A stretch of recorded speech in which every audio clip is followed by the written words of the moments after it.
네, 안녕하세요. 저는 오늘 진학특강 첫 번째 시간 면접특강을 맡은 익산고등학교 교사 송주원입니다.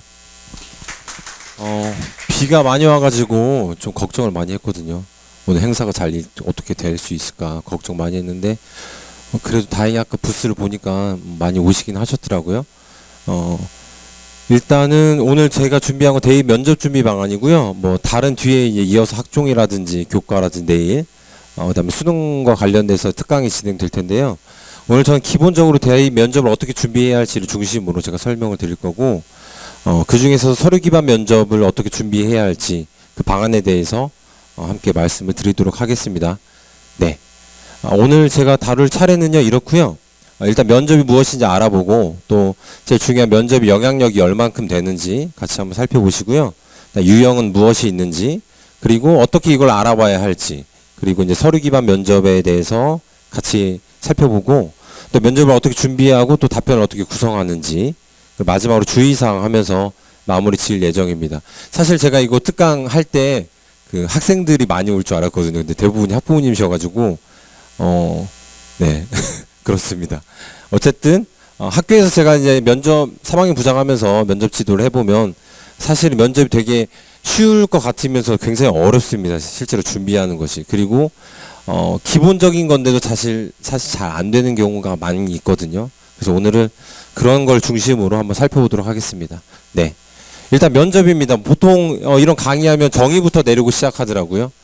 국어사전을 보시면 면접이란 건 서로 대면에서 만나보는 거고, 보통 두 번째 뜻으로 우리가 알고 있습니다. 직접 만나서 인품이나 언행 따위를 평가하는 시험이라고 보통 평가하고 있습니다.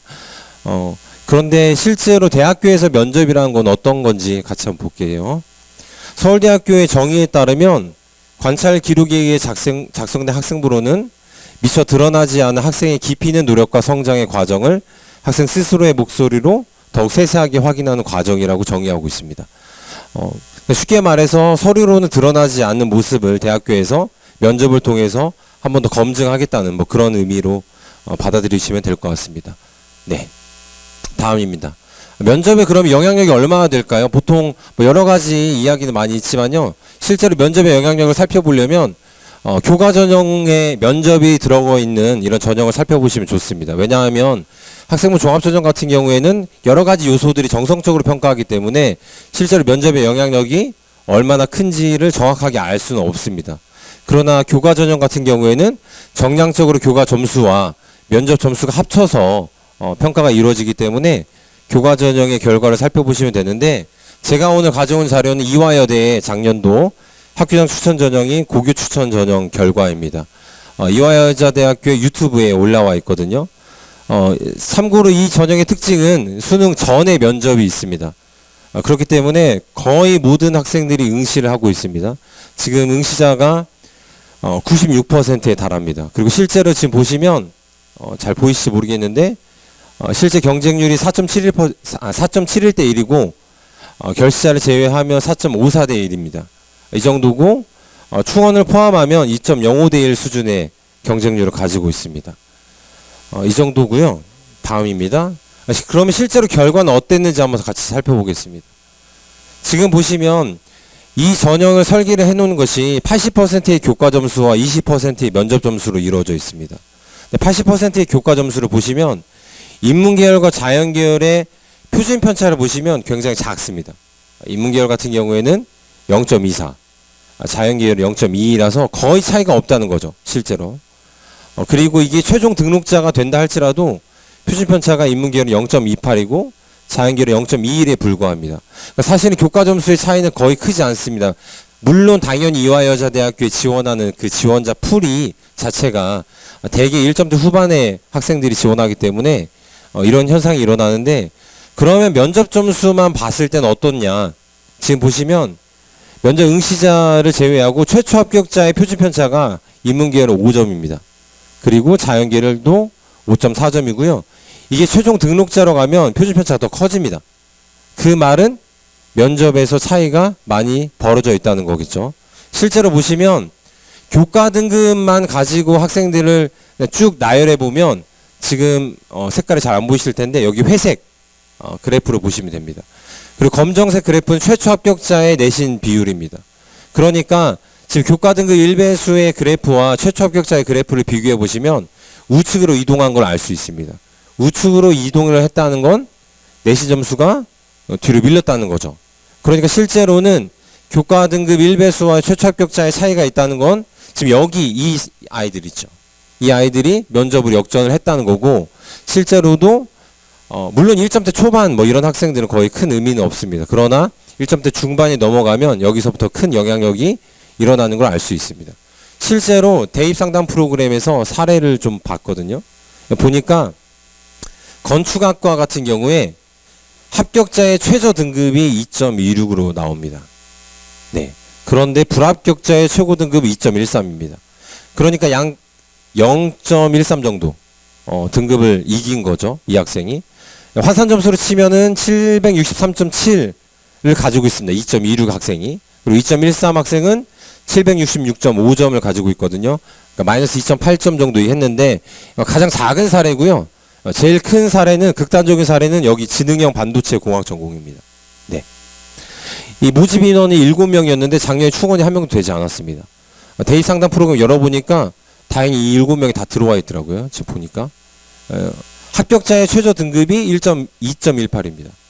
불합격자의 최고 등급은 1.63이었습니다. 그러니까 약 0.5 정도를 면접에서, 그 20%가 별거 아닌 것 같지만 사실은 이걸 가지고 이겼다는 거죠. 그러니까 지금 환산 점수의 차이를 보시면 마이너스 17.25입니다.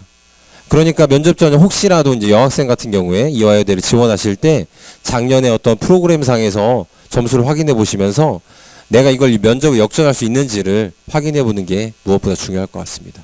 네. 그럼 학종은 어땠는지 한번 같이 살펴보겠습니다. 물론 학생부 종합전형이라는 것은 면접 점수가 어떻게 정확하게 영향을 미쳤는지는 알 수는 없습니다. 왜냐하면 학생부 종합전형은 교과 전형과는 달리 교과 점수라든지, 그리고 다양한 어떤 여러분 뭐 잘 알고 계시겠지만 뭐 세특이라든지 여러 가지를 정성적으로 평가하기 때문에 단순히 교과 점수만 가지고 하는 건 아니어서 면접의 영향력을 정확하게 알 수는 없습니다. 그러나 경희대학교의 자료에 따르면 합격자의 서류 점수의 평균 점수와 면접의 평균 점수를 우리가 알 수 있는데요. 지금 보시면 국문과 같은 경우에 2022학년도부터 24학년도까지 합격자의 서류의 평균 점수를 보시면 국문과 같은 경우에는 2022학년도에 약 88점 정도였습니다. 그런데 23년도, 24년도에는 92점 이상이 됐다는 거죠. 근데 반면에 면접을 보시면 국문과가 지금 2022학년도에는 면접 점수의 평균이 높았거든요. 그러면 이걸 우리가 어떻게 추정할 수 있냐면 상대적으로 2022학년도에 면접의 영향력이 컸다는 걸 알 수가 있습니다. 네. 그 정도로 파악할 수 있고, 사실은 뭐 다른 여러 가지 영향이 있기 때문에, 그리고 이제 대입상담 프로그램에서도 내신이 나오긴 하지만 사실 이 학생이 내신만으로 하는 건 아니어서 정확하게 파악할 수는 없지만 매해 면접의 영향력이 어떻게 됐구나 정도는 우리가 파악할 수는 있습니다. 네. 다음입니다. 면접의 유형인데요. 기본적으로 면접이라는 건 서류 기반 면접과 제시문 기반 면접으로 나눌 수는 있습니다. 그런데 이게 사실은 이걸 쪼개보면 이런 식으로 나눌 수도 있거든요. 네. 서류 기반 면접, 제시문 기반 면접, 그리고 의과대학에서 주로 시행하는 MMI, 그 다음에 인적성 면접, 일반 면접, 이 정도로 나눌 수는 있습니다. 물론 이제 학교에 따라서 또는 바라보는 선생님에 따라서 약간 다르게 나누기도 하는데요. 기본적으로 이 5가지 정도로 보시면 될 것 같습니다. 오늘은 그 중에서도 서류 기반 면접에 대해서 함께 알아볼 거고요. 나머지 면접에 대해서는 제가 간단하게 한번 설명드리겠습니다. 네. 일단 서류 기반 면접의 서류는 학교생활 기록부가 중심이 되겠죠. 당연히 학생부 종합전형에서 주로 이루어지고 있고요. 다대일 방식입니다. 그러니까 한 명의 학생을 여러 명의 입학사정관이 평가하고 있습니다. 그리고 대개 10분 내외로 진행되고 있고요. 서류 기반 면접은 조금 이따가 뒤에서 제가 더 자세히 설명드리겠습니다. 네, 제시문 기반 면접은 대학에서 제시문을 통해서 제시한 다음에 이 학생의 학생부 종합전형에서 보통 이루어지고요. 이 제시문을 분석해가지고 답변하는 그런 면접입니다. 다대일 방식이고 기본적으로 교과 기본 개념을 활용하고 있는데 이런 겁니다. 네. 학생들은 뭐 잘 아시긴 하겠지만 우리 수시에 보면 논술 전형 있지 않습니까? 가서 글로 쓰는 거. 그거를 말로 하는 거죠. 쉽게 말하면 구술 시험인데 서울대학교 일반 전형과 연세대학교에서 보통 쓰고 있고요. 고려대학교 같은 경우에는 원래 학업 우수형에서 재시험 면접이 있었는데 올해 폐지가 돼가지고 지금 거의 사실상 서울대학교와 연세대학교에서 운영한다고 생각하셔도 크게 틀리진 않을 겁니다. 보통 학생부 종합전형에서 이루어지고요. 교과 기본 개념을 활용하기 때문에 교과 지식이 탄탄한 학생들이 보통 지원하고 있습니다. 그리고 제시문을 확인할 시간도 주어지고요. 답변 준비 시간도 같이 주어져서 답변하는 그런 면접 전형입니다. 네, 다음입니다. MMI입니다. 많이 들어들 보셨죠? 네. MMI라는 건 다중 미니 인터뷰라고 보통 얘기합니다. 그러니까 쉽게 말하면 여러 개의 방에서 다양한 면접을 측정하고 있다는 거거든요. 그러니까 어디에서 서류 기반 면접이 진행되고 또 어디에서는 여기서 보다시피 어떤 자료 해석하는 그런 문제가 주어지거나 아니면 인성을 물어보거나 이런 식으로 다 나눠서 진행되고 있고요. 주로 의과대학에서 진행하고 자료 해석이 기본적인 면접의 방식입니다. 지금 제가 가져온 건 밑에 지금 제가 빠졌는데 경희대학교 2022학년도 문제였습니다. 지금 보시면 내가 평안감사인데 지금 외국 상선이 들어왔을 때 정부에서는 이걸 막으라고 하고 나는 개인적으로 실학사상을 공부해서 이거를 찬성한 입장이었을 때 내가 어떤 정부의 명을 받아서 따라야 할지 아니면 개인의 신념을 지켜야 할지 이런 가치관을 물어보는 문제가 출제가 되거든요. 보통 이런 식의 문제가 많이 나오고 있습니다. 딜레마 상황 같은 걸 주어진 다음에 종합적으로 측정하는 거죠. 이 학생이 제대로 독해를 하고 있는지, 또 사고력은 어떤지, 또 공감 능력은 어떤지, 판단 능력은 어떤지를 평가하는 겁니다. 네, 학교에서 이 MMI를 연습해 보면 되게 재밌습니다. 학생들이랑 딜레마 상황 주어진 다음에 여기서 토론하면 굉장히 재밌거든요. 사실은 MMI 이 문제를 준비하려면 수능을 앞두고 하기엔 좀 무리가 있습니다. 제가 생각할 때는 평소에 1학년 때부터 어떤 자료를 해석하고 여기에 대해서 자기가 어떤 가치관을 제대로 정립한 다음에 이 가치관을 근거로 답변을 내리는 연습을 충분히 해야 좋은 결과가 있습니다. 네, 다음입니다. 인적성 면접인데요. 보통 재시문 면접의 하나의 일환으로 보기도 합니다. 보통은 교육대학교와 사범대학교에서 이루어지고요. 당연히 교직 인적성과 자질을 물어보는 문제가 출제가 됩니다. 시사 문제와 연결해서 같이 나오기도 하고요. 진행 방법은 당연히 학교마다 상이한데 지금 제가 가져온 것은 서울교육대학교의 수시면접 기출 문제입니다. 지금 야구대 결승전인데 감독의 지시를 거부해서 득점을 했다. 어떻게 할 것이냐 이런 문제거든요. 네. 그러니까 당연히 교육자로서 어떤 자질을 갖고 있는지를 물어보는 그런 질문이 출제되고 있습니다. 네, 마지막으로요. 일반 면접인데 사실 일반 면접을 뭐라고 부르는 것이 사실 좀 모호하긴 한데 대부분 학생부 교과 전형에서 진행되기 때문에 그냥 교과 면접이라고 부르는 선생님도 계십니다. 어쨌든 일반 면접은 어떤 서류나 이런 걸 기반해서 하는 게 아니라 학과에 맞춰서 학교에서 면접 문항을 제시해 가지고 이 문제를 답변하도록 하는 겁니다. 보통 대개는 지원 동기라든지 학생의 장단점이라든지 이런 걸 물어보고요. 그 다음에 전공 소양, 지금 제가 가져온 거는 을지대학교의 유아교육과학과의 질문인데요. 당연히 유아교육학과에서 잘 공부할 수 있을지를 물어보는 그런 질문들이 출제되고 있습니다. 그리고 일반적인 소양을 물어보기도 하고요. 네. 어쨌든 면접의 유형은 다음과 같고요. 그러면 이제 지금 수시를 앞두고 있는데요. 9월 달에. 여기 지금 고3 학생들이 얼마나 있는지 모르겠네요. 일단 면접 전형에 대해서 관심이 생겨서 원서를 접수를 하기 전에 무엇을 알아봐야 할지를 봐야겠죠. 제가 지금 말씀드린 건 5가지 정도는 꼭 확인을 해보셔야 한다는 말씀을 드립니다. 첫 번째는 반영 비율입니다. 당연히 제일 중요한 것이 이 대학의 면접이 몇 %가 들어가는지를 확인해 봐야겠죠. 뭐 20%인지 30%인지 많게는 50%까지도 면접이 들어가기 때문에 자기가 만약 면접에 자신이 있다면 면접 비율이 높은 학교를 택하는 것이 당연히 좋습니다. 그 다음은 면접의 유형입니다. 아까 말씀드렸듯이 이 면접에 해당한 학교가 서류 기반 면접을 하고 있는지, 뭐 재시문 기반인지, 아니면 교과 일반 면접인지 이런 것도 확인해 봐야겠죠. 그 다음은 면접 일자입니다. 이게 뭐 제일 중요하다고 볼 수 있겠죠. 왜냐하면 면접 전형을 택할 때 사실 수능과 연계가 되어 있기 때문에 이 면접일자를 보실 때는 수능 이전이냐 이후냐만 잘 따져주시면 될 것 같습니다. 기본적으로 대부분은 수능 이후에 실시는 하지만 수능 이전의 면접은 보통 결시율이 낮기 때문에 면접의 영향력이 더 크다고도 볼 수 있거든요. 그래서 면접 일자를 좀 더 확인해 보셔야 할 것 같고, 그리고 각 대학교마다 평가 요소가 주어져 있습니다. 당연히. 물론 대학교에서 평가 요소를 발표하지 않는 대학교도 있긴 한데요. 대부분은 평가 요소를 발표하고 있기 때문에 이 대학교 면접에서 무엇을 물어보고 있는지를 함께 같이 보시면 좋습니다. 마지막으로 면접 전형에도 최저학력 기준이 있는 곳이 있습니다. 당연히 뭐 면접을 자기가 잘한다 할지라도 수능에서 최저학력 기준을 충족하지 못하면 꽝이 되기 때문에 당연히 최저학력 기준도 살펴보셔야 할 겁니다. 그러면 지금 이 반영 비율, 면접 유형, 면접 일자, 평가 요소, 최저학력 기준 이런 것들을 확인하려면 무엇을 봐야 할까요? 네. 오늘 제가 말씀드린 핵심은 사실은 이겁니다. 네.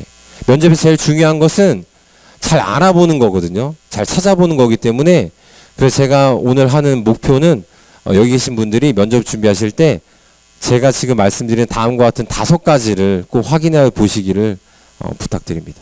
첫 번째는 대학 입학 전형 시행 계획입니다. 다들 아시다시피 당연히 대학교에서 우리 학교가 면접 전형이 있으면 이걸 어떻게 시행하겠는지를 발표하는 대학 신입학생 입학 전형 시행 계획입니다. 표현은 조금 다를 수 있으나 제가 지금 가져온 건 서울대학교인데요. 대학 입학 전형 시행 계획은 모두 다 발표하기 때문에 여기서 일단 면접 정보를 확인해 보시고, 두 번째는 모집 요강입니다. 제가 지금 수시를 앞두고 있어서 수시 모집 요강을 가져왔지만 사실 정시에도 면접이 있지 않습니까? 그렇기 때문에 모집 요강을 또 확인해 보셔야 하고, 세 번째는 선행학습 영향평가 보고서입니다. 이게 다들 뭔지 아시죠? 선행학습 영향평가 보고서는 대학교에서 예컨대 뭐 논술이라든지 면접을 출제했을 때 이게 고등학교 공교육 과정에 합치하는지를 따져보는 보고서거든요. 대개는 논술 문제라든지 면접의 기출 문항들이 들어 있습니다. 그래서 선행학습 영향평가 자체 보고서를 꼭 확인하시기를 제가 말씀드리고요. 네 번째는요, 학생부 위주 전형 가이드북입니다. 사실은 이 학생부 위주 전형 가이드북이 제일 중요하거든요. 근데 제가 3학년 담임하면서도 이제 물어봐요, 학생들한테. 혹시 이걸 읽어봤니? 하면 거의 읽어보지 않습니다. 자기가 심지어 지원하는 대학교에 학생부 종합전형 가이드북이 있음에도 불구하고 거의 보지 않습니다. 사실은 가장 기본적인 건데도 잘 지키지 않아서 생기는 문제거든요. 그래서 학생부 위주 전형 가이드북을 꼭 보시라고 말씀을 드리고, 마지막으로 제가 지금 마지막으로 제시한 것은 우리 청에서, 교육청에서 만든 거거든요. 면접준비 길라잡이라든지 면접 사례 모음집이 있습니다. 제가 학교에서 면접 지도를 할 때도 당연히 면접 사례 모음집을 제일 잘 참고합니다.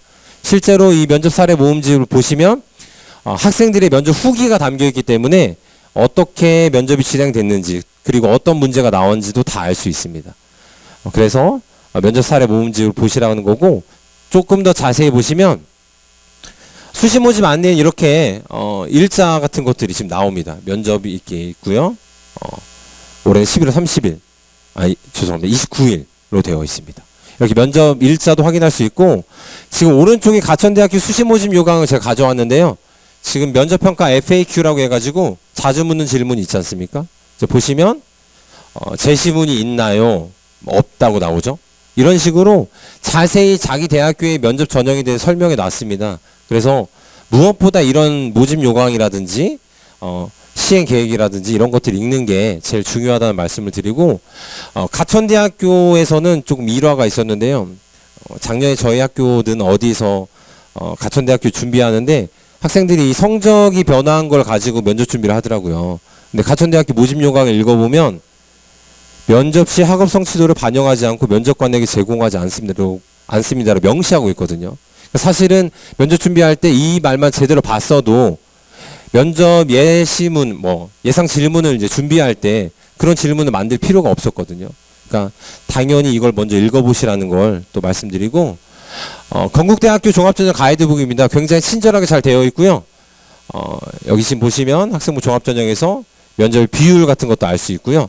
또 면접의 평가 요소, 학업 역량, 진로 역량, 공동체 역량이 각 몇 점씩 들어가는지 또 알 수 있습니다. 그리고 이제 건국대학교에서는 면접 순서도라든지 그다음에 심지어 면접 예시 질문도 주어져 있습니다. 그래서 이런 것들을 참고해 보시면 면접 준비하실 때 많은 도움이 되실 거라고 보십니다. 네. 다음입니다. 그러면 제가 지금 방금과 같은 이런 대학 입학 시행 계획이라든지 수시 모집 요강이라든지 이런 걸 통해서 하나의 표를 정리해 봤거든요. 네. 사실은 제가 이 강의는 뒤에서 이어질 뭐 종합 전형이라든지 내일 진행할 교과 전형이라든지 이런 전형과 달리 뭐 제가 데이터를 정리할 게 많이 없습니다. 제가 오늘 강의에서 제공해 드릴 데이터는 이게 다거든요, 사실. 면접이라는 거는 그냥 사실 준비를 어떻게 해야 할 건지가 중요한 거지 뭐 이런 데이터는 그렇게 중요하진 않거든요. 그래서 한번 수도권에 있는 대학교만 제가 조사해 봤습니다. 지금 제가 지금 정렬한 방식은요, 면접 일자 빠른 날짜 순으로 지금 정렬이 되어 있고요.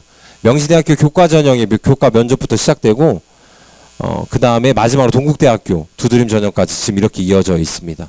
이런 전형을 살펴보시고 내가 수시 모집에 지원하거나 뭐 혹은 뭐 정시에 지원하거나 지원할 대학교의 유형과 전형명과 인원은 또 어떤지, 또 배수는 몇 배수를 뽑는지 1차에서, 그리고 면접 비율은 몇 %인지, 일자는 또 어떤지, 그리고 최장력 기준이 있는지, 그리고 유형은 어떤 유형으로 면접이 진행되는지 이런 사항들을 좀 파악해 보시면 되겠고, 최장력 기준은 거의 없기 때문에 지금 주어진 게 지금 연세대, 서울대 정도거든요.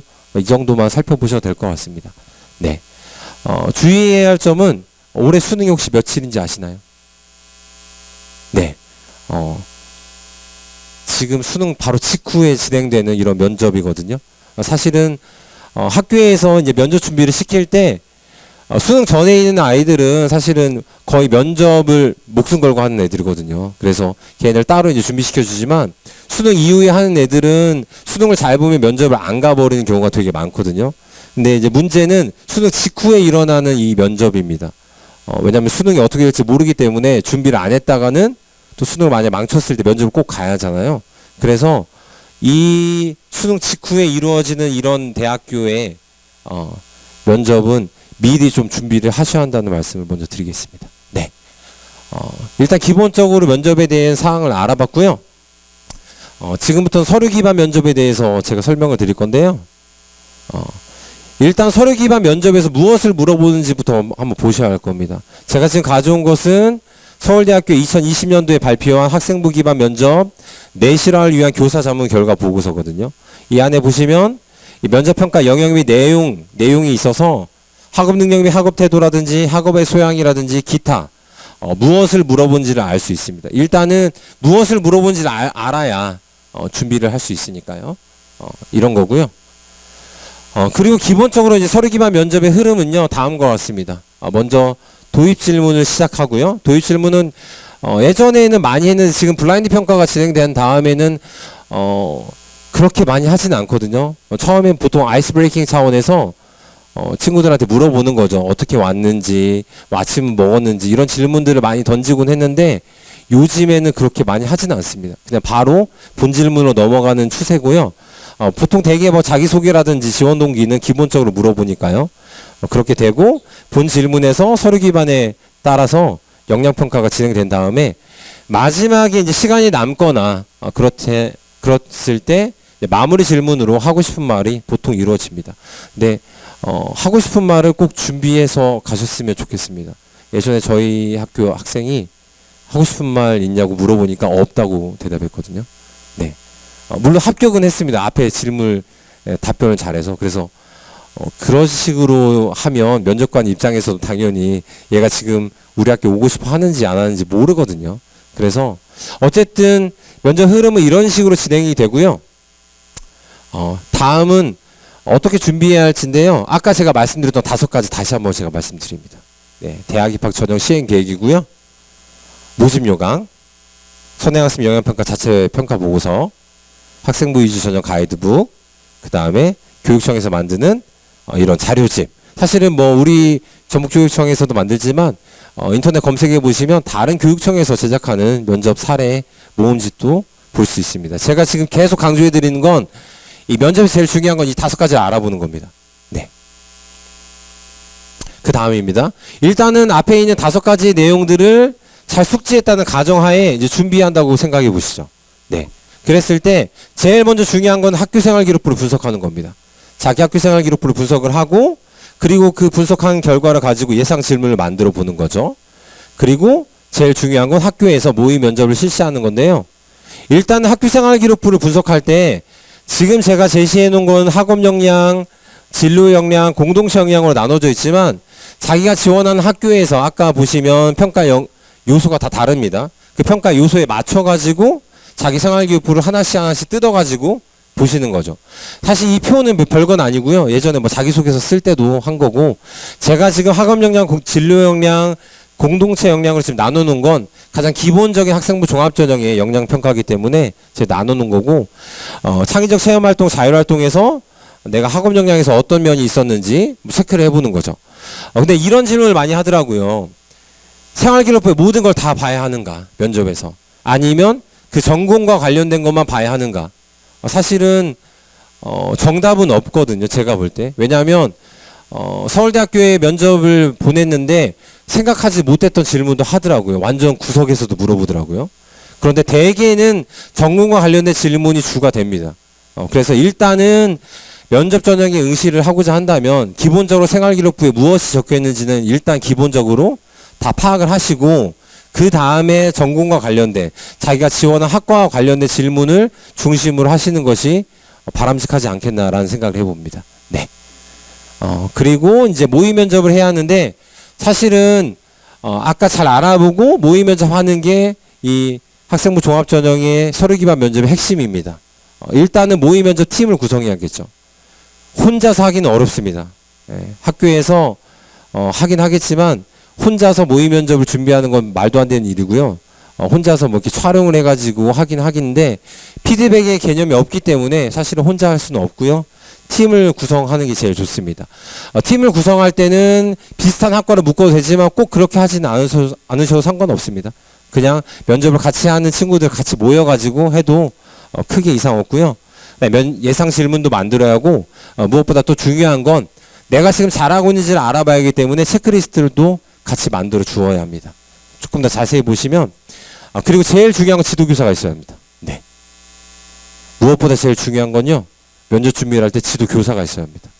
왜냐하면 학생들한테 시키면 예상 질문을 만들어 보라고 했을 때도 질문을 제대로 만들지 못합니다. 그리고 앞에서 했던 생활기록부를 분석하라고 시켜도 제대로 못합니다. 네. 현실이 그렇습니다. 그렇기 때문에 제일 중요한 건 학교에서 지도교사가 있어야 합니다. 물론 제가 알기로는 대부분의 학교에서 면접을 위해서 팀을 이루어가지고 면접 준비를 할 겁니다. 아마. 만약 그렇지 않고 학교의 사정이 여의치 않으면 자기가 평소에 가깝게 지내는 선생님하고 같이 하시는 걸 추천을 드리고 그렇지 않으면 부모님의 도움이라도 받아야겠죠. 아무튼 제가 지금 여기서 말씀드린 건 뭐냐면 제대로 하고 있는지를 확인하려면 지도교사가 필요하다는 말씀을 드리는 거죠. 실제로 애들이 그냥 하는 거랑 선생님이 같이 하는 거랑은 퀄리티 차원에서 너무나 다른 걸 보여주고 있습니다. 네. 그러면 이제 예상 질문을 또 만들어 봐야 하는데 무슨 질문이 나오는지를 먼저 확인해 봐야겠죠. 이거 지금 작년에 우리 청에서 만든 면접 준비 길라잡이 및 면접 사례 모음집인데 저희 강의를 준비하면서 한번 쭉 봤거든요. 어떤 게 제일 많이 나왔는지 보니까 이런 질문들이 제일 많이 나왔더라고요. 지원 동기, 자기소개, 마지막으로 하고 싶은 말. 제가 지금 해놓은 건요, 빈도수 정도로 생각하셔도 됩니다. 네. 그 다음에 기억에 남는 활동인데, 기억에 남는 활동은 뭐, 자율활동에서 기억에 남는 활동은 뭐냐, 학교 행사에서, 혹은 뭐, 동아리 활동에서 기억에 남는 활동은 뭐냐, 봉사활동을 많이 했다면, 그 봉사활동 많이 한 것 중에서 기억에 남는 활동은 뭐냐, 또 인상 깊었던 책은 뭐냐, 힘들었던 점은 뭐고, 당연히 어떻게 극복했는지를 물어보게 될 겁니다. 그리고 학교에 입학했을 때 또 진로 계획은 또 어떻게 되느냐. 마지막으로 장단점 같은 거. 아주 기본적인 질문이기 때문에 이런 기본적인 질문을 미리 준비하셔서 답변을 만들어 놓으셔야겠죠. 네. 그리고 예상 질문 만드실 때는 기본적으로 어떤 문제가 나오는지를 확인해 보시면 좋습니다. 아까 제가 말씀드렸지만 면접 기출문항을 확인해 보는 거죠. 예컨대 국문과에 지원하고자 하는 학생이라면 건국대학교 면접 기출문항을 보니까 이렇게 되어 있네요. 학교 생활기록부에 기재된 어떤 창작 활동은 어느 작가의 어떤 작품에서 영감을 받은 것인가요? 라고 물어봤어요. 그럼 아마 생활기록부에 창작 활동을 진행함 이런 정도의 뭐 서술은 되어 있겠죠. 그러면 내가 만약에 비슷한 생기부를 가지고 있다면 당연히 비슷한 질문을 만들어 볼 수 있다는 거죠. 또 뭐 건국대학교에 지원하지만 건국대학교 기출문제만 보는 이유는 없죠. 다른 대학교의 기출문제도 확인해 보시면서 어떤 걸 준비하는지를 체크하시면 좀 됩니다. 네. 그리고 이거를 한번 살펴보시기를 권장드리거든요. 구글에서 검색해 보시면 아까도 제가 말씀드렸지만 학생부 기반 면접 내시화를 위한 교사 자문 결과 보고서라는 게 있습니다. 네. 이걸 보시면 서울대학교 쉽게 말해서 학생부 종합전형 면접을 운영할 때 교사들한테 어떤 자문을 받은 건데 면접 질문을 어떻게 만들어야 하는지를 세세하게 지금 다 되어 있습니다. 예컨대 창의적 체험 활동에서 이런 활동을 하는 학생들한테 이런 문제를 내면 어떻게 했는지를 지금 예시로 주어져 있거든요. 사실 이런 예시만 잘 읽어보셔도 충분히 좋은 문제를 만들어낼 수 있습니다. 지금 보시면 하나 더 보겠습니다. 창의적 체험할 때 동아리 활동 경우에도 이런 식으로 문제를 만들고 있는 거죠. 광해군의 중립외교에 대해 엇갈리는 역사적 평가가 있는데 뭐 그런 걸 했겠죠, 당연히. 중립외교를 포함하여 광해군에 대한 역사적 평가를 해보고 왜 그렇게 생각하는지 말씀해 주세요라고 질문을 만들었다는 거죠. 그럼 비슷한 생기부가 있다면 마찬가지로 비슷한 질문들을 만들어 보면서 충분히 예상할 수 있습니다. 네. 하나 더 보겠습니다. 이런 것도 나와 있더라고요. 친절하게. 만약에 생활기록부가 너무 단조롭게 서술되어 있으면 이렇게 질문해 보세요라고 되어 있더라고요. 뭐 생활기록부가 다 좋으면 좋겠지만 어떤 생활기록부는 단조롭게 되어 있는 것도 있을 거 아닙니까? 그러면 여긴 안 물어보겠지 이렇게 생각하지 마시고 이런 경우에는 이런 식으로 질문이 나올 수도 있겠구나. 여러분 예상해 보시면서 질문을 만들어 보시면 좋을 것 같고 사실은 이 파일을 다운로드 받으셔가지고 충분히 읽어보시는 게 면접 준비하실 때 제일 중요한 것 같습니다. 저 사실 강의 같은 데 가면 이렇게 사진 많이 찍거든요. 잘 안 보거든요. 핸드폰을 잘 안 열어서 직접 찾아보시고 다운로드 받으셔서 이렇게 시간 되셔가지고 보시는 게 제일 좋습니다. 네. 그리고 면접 체크리스트인데요. 지금 제가 가져온 거는 다른 시도교육청에서 운영하는 체크리스트거든요.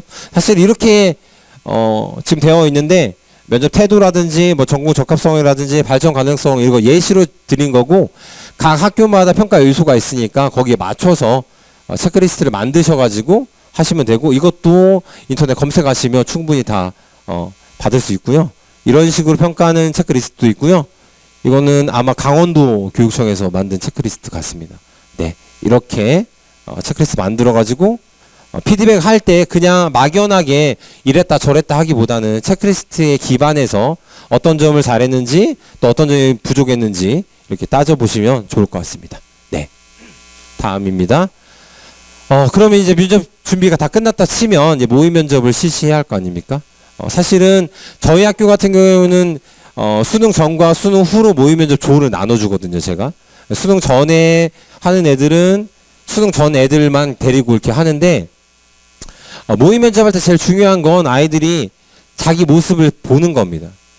당연히 그렇습니다. 그래서 촬영을 하는 걸 꼭 추천을 드리고 하면 모의 면접을 하면 이제 선생님이 이제 어떤 질문을 던졌을 때 애들이 이제 답변하기 곤란하면 선생님 죄송해요 이렇게 대답을 해요. 사실은 면접관인 것처럼 해야 하는데 실전처럼 해야 하는데 그렇게 못 하거든요. 그래서 제가 그렇게 하면 안 된다라고 얘기하는데 당연히 시간도 그 대학교에서 주어진 시간에 맞춰서 하시고 웬만하면 정확한 양식 그대로 따라 하시는 게 제일 좋습니다. 그리고 당연히 점검 체크리스트에 따라서 하시는 게 제일 중요하고요. 어쨌든 이렇게 진행하시면 되겠고 피드백이 제일 중요하겠죠. 당연히. 저희 학교 같은 경우에는 아마 대부분의 학교가 그렇게 하는데요. 학생 한 명이 이렇게 모의 면접을 실시하면 선생님 3분이 들어가서 합니다. 저는 저희 반 학생을 모의 면접 하진 않거든요. 제가 모의 면접 지도는 해줘도 실제 질문 제가 던지진 않습니다. 왜냐하면 저한테 너무 익숙해져 있기 때문에 제가 질문을 하지 않고요. 다른 반 담임 선생님들께서 질문해 주십니다. 그리고 뒤에는 모의 면접을 하는 학생들이 전부 다 앉아 있거든요. 그러면 학생이 일단은 체크리스트에 따라서 먼저 자기가 어떻게 했는지를 소감을 물어봅니다. 본인 스스로가 면접을 평가해 보도록 하는 거죠.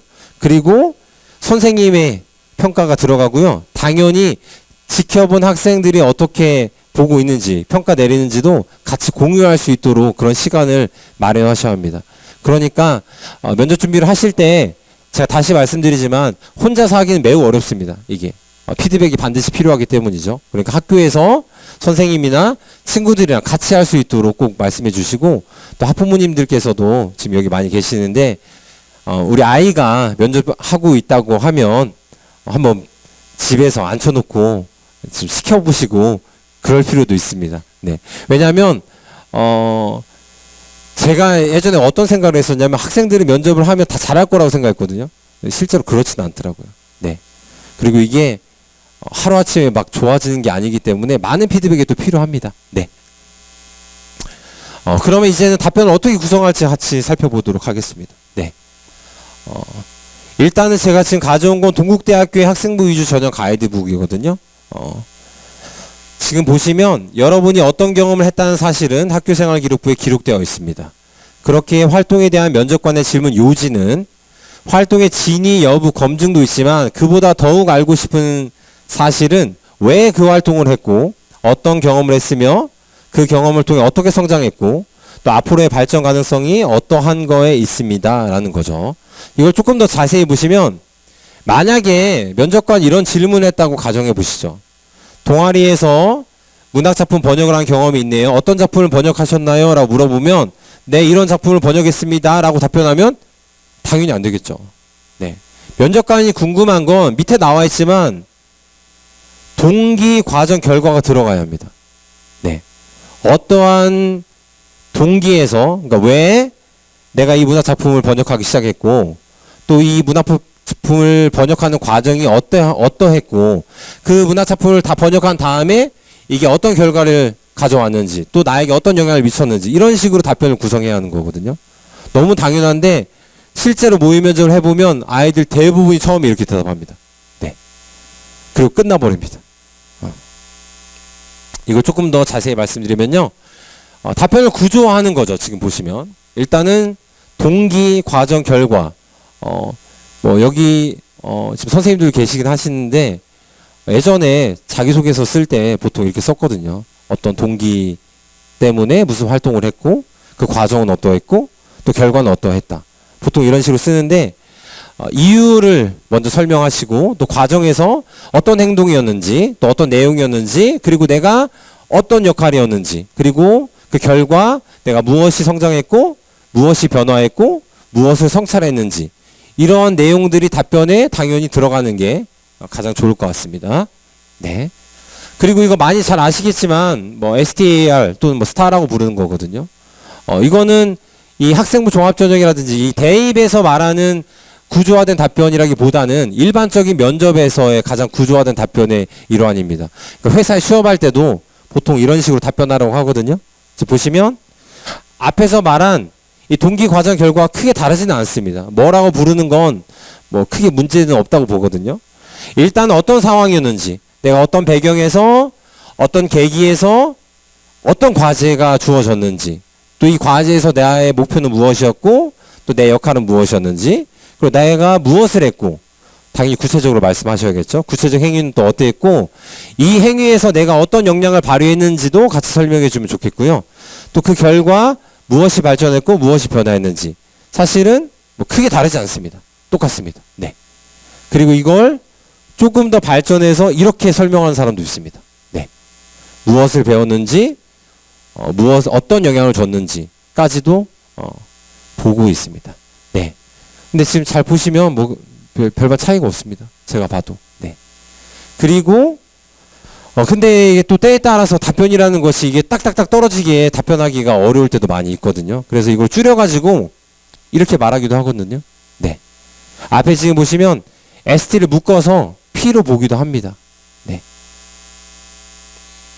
그러니까 문제 상황, 즉 배경이나 계획이 목표 역할이 하나로 합쳐져서 답변할 수밖에 없는 상황도 있을 겁니다. 네. 이렇게 보실 수도 있습니다. 어쨌든 뭐라고 표현하는 건 그렇게 중요하지는 않고요. 동기와 과정과 그 결과 어떤 영향을 미쳤는지 그게 답변에 잘 들어갈 수 있도록 준비하시는 게 제일 중요할 것 같습니다. 네, 다음입니다. 네, 주의사항이거든요. 일단은 블라인드 면접입니다. 당연히. 네, 블라인드 면접이기 때문에 교복을 착용해서는 안 되겠죠. 당연히. 네, 근데 애들이 물어봅니다. 교복 입고 가야 하냐고. 뭐 당연히 아니죠. 네. 그리고 개인정보, 성명, 고교명, 수험번호. 보통은 면접에 가면 가번호가 주어져서 수험번호가 아니라 가번호가 주어집니다. 그래서 가번호 몇 번입니다. 라고 하고 들어가고 시작하고요. 학교생활기록부에 기재할 수 없는 항목 같은 것도 답변하시면 안 됩니다. 교회 수상이라든지 자격증이라든지. 네. 당연하고요.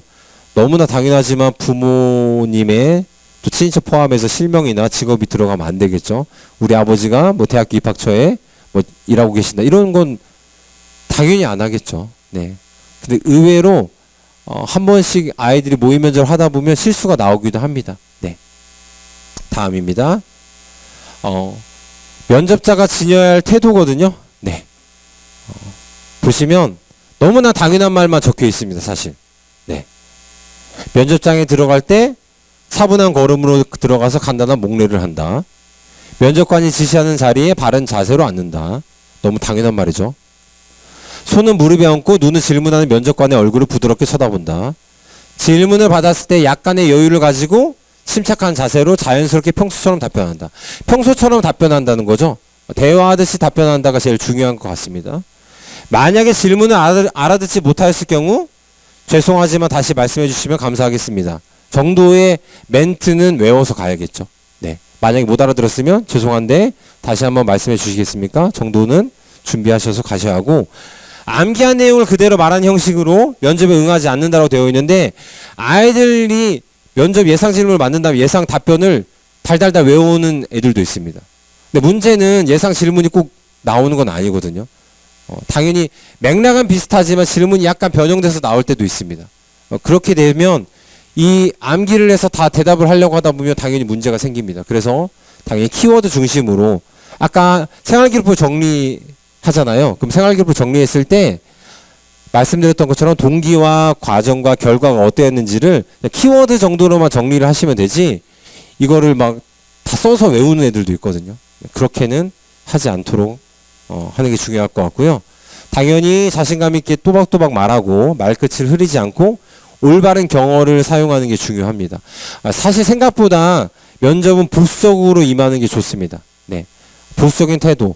그러니까 복장도 보수적으로 갖추고, 또 답변할 때도 웬만하면 요라기보다는 다를 사용하는 게 좋습니다. 네.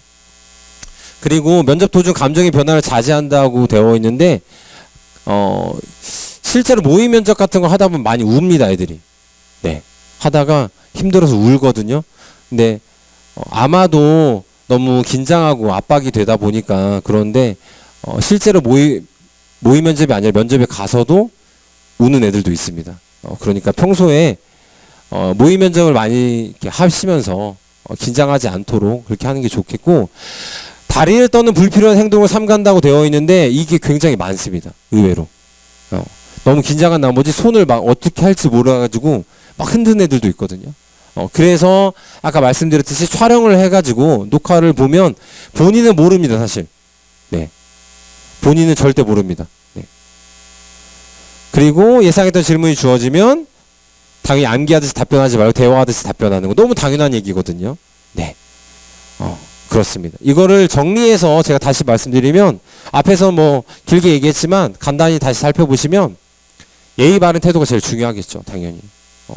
무엇보다 중요합니다. 사실은 면접관이 누구나 마찬가지겠지만 면접자가 들어오는 순간부터 사실 평가합니다. 이게 언어적인 것만 평가하는 건 아니거든요. 비언어적인 태도도 당연히 평가가 들어갑니다. 그러니까 아이가 면접장에 들어가서 자리에 앉는 그 모습부터가 사실 중요하거든요.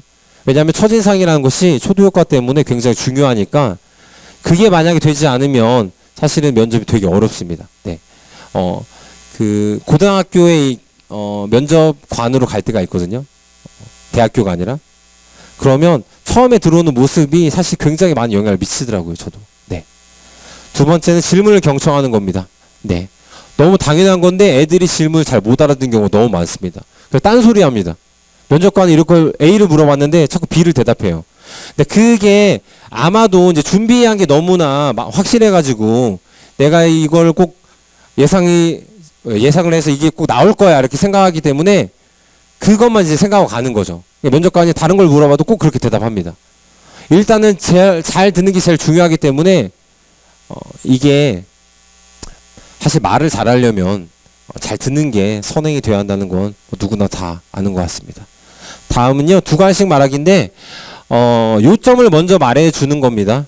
아까 앞에서 여러 가지 뭐 방식이 있지만 그래도 제일 중요한 건 두 가지식으로 말하는 겁니다. 이거 PREP 또는 PREP이라고 말하는 거거든요. 네, P는 포인트죠. 요점을 먼저 말하고, R은 reason, 이유입니다. 이유. 왜 그렇게 생각하는지. E는 예시거든요.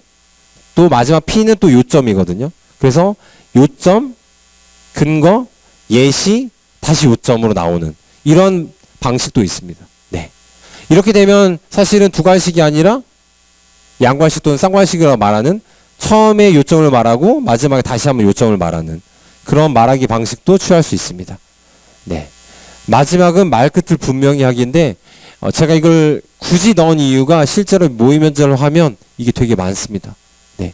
아이들이 자신감이 없어가지고 얘기하다가 흐물흐물하다가 그냥 끝나버립니다. 네.